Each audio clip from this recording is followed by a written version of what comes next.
Hello, my name is Michael Pasikov, and I want to welcome you to our program, Chopin's Revolutionary Etudes. How are Frédéric Chopin's Etudes so revolutionary that they changed piano music forever? Well, first of all, we need a little background about etudes. An etude is a musical composition which is written to help the pianist perfect a particular piano technique.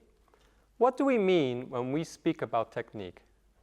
Technique is the set of tools that a pianist uses to be able to express the music. Let's look at an example how technique is integrated into classical music.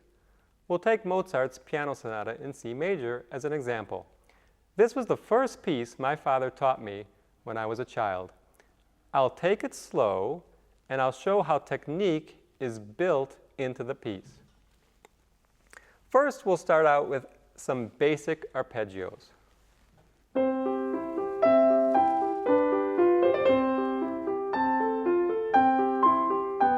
And now comes a trill. Next comes scales on the right hand and double notes in the left hand.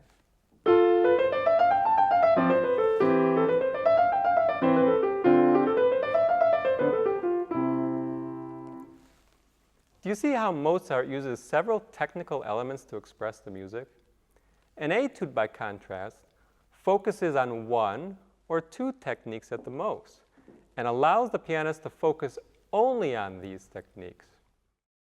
So what is the difference between Chopin's etudes and all other etudes?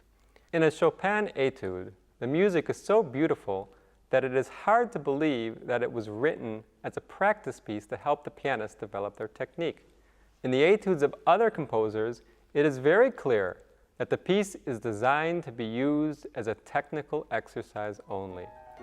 Chopin created a new category of music called the concert etude. A concert etude is an etude that is a fully developed musical piece which can be performed in a concert setting.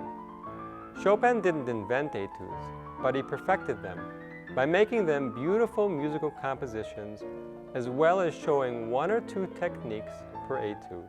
An incredible feat. Etudes first appeared in the piano repertoire around the early 1800s. Until that time, there were no musical pieces called etudes.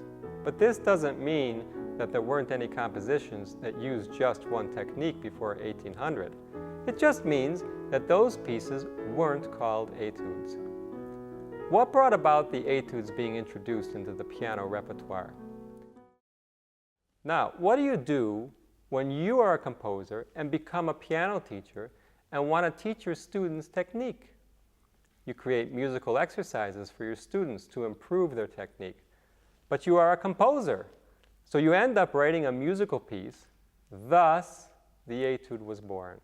And so etudes started appearing as a major compositional style in the 1800s. Chopin became very well known in Paris, and he became a piano teacher to the aristocracy. As a piano teacher, Chopin was very dedicated, and the etudes he composed were extremely difficult musical pieces to play for his students. In fact, the only person at the time who could properly play his etudes was Franz Liszt.